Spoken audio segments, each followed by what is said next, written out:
परसों सुबह हम सब शादी में गए थे और शादी अटेंड करके रात के वापस आ ही रहे थे कि अचानक से मम्मी गिर गई कमर के बल, जिसकी वजह से मम्मी को बहुत ज़्यादा बैक पेन हो रहा था। तो हम लोगों ने एक्सरे करवाया। एक्सरे में मम्मी का एयरलाइन क्रैक दिखा रहा है, बट क्लैरिटी नहीं है, जिसकी वजह से मम्मी का आज सीटी स्कैन होगा। तो hey guys, welcome back to my channel Sonal's world. कैसे हैं आप सब? आई होप आप सब बहुत अच्छे होंगे।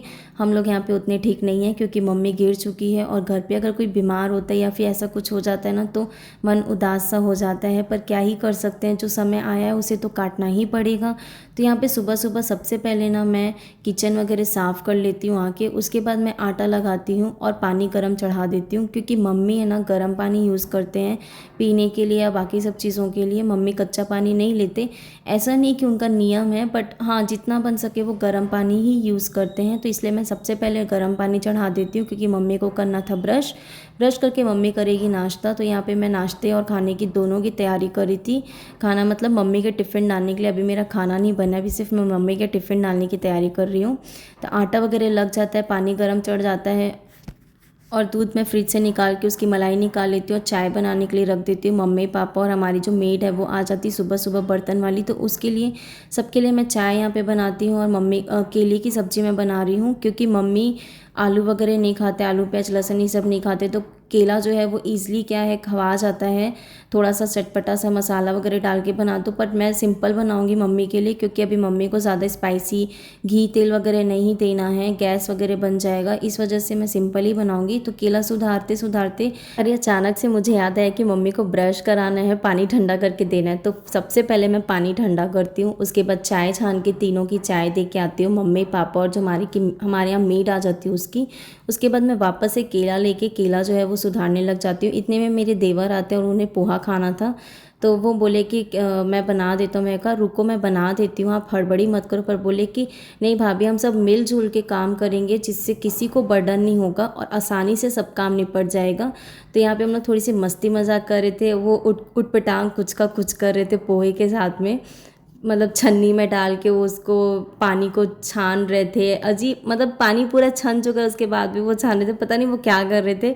मैं उनको, मेरे पे हंसी आ रही थी मेरे को उनके ऊपर। मैं क्या, आप कर क्या रहे हो, आप रुक भी नहीं रहे। तो बोले नहीं, मेरे को सीखना भी है और ज़रूरत पड़े तो कभी आना भी चाहिए। तो ऐसे ही मिलजुल के हम लोग घर का जो है वो काम निपटाते हैं। और मम्मी का पूरा ख्याल पापा रख रहे हैं।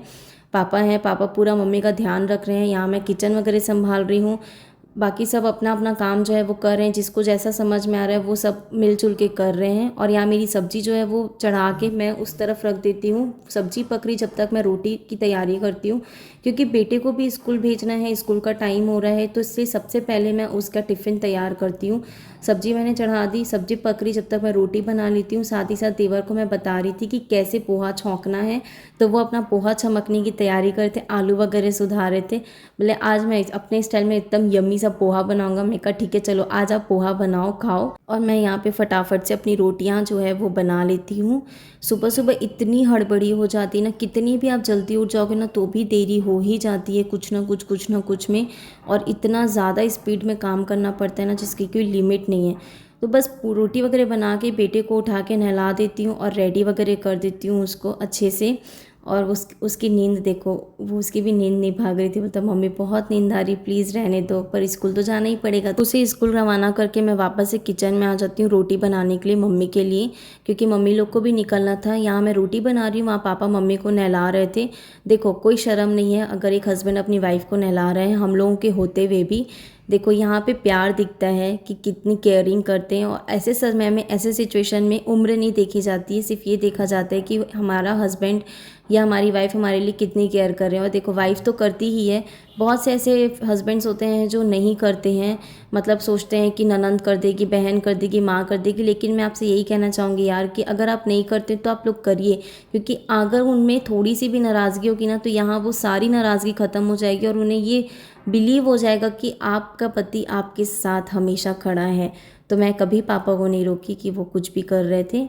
जो भी कर रहे थे मैं उनका हर चीज़ में सपोर्ट कर रही थी, और खुशी खुशी वो कर रहे थे। मुझे भी देख के बहुत अच्छा लग रहा था। और प्यार जताने की ना कोई उम्र नहीं होती, जब प्यार जताने को मिले तब आप प्यार जता लो, वही बहुत अच्छा है, वही वही अच्छा लगता है।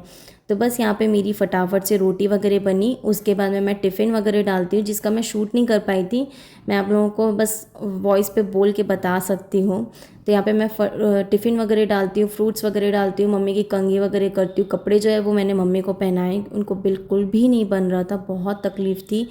आई होप अब मम्मी का बहुत अच्छा रिज़ल्ट आए, उनको ज़्यादा कोई दिक्कत ना, ऑपरेशन वगैरह की बात ना आए, सिर्फ नॉर्मल बेड रेस्ट से ठीक हो जाए। Thank you for watching, bye bye.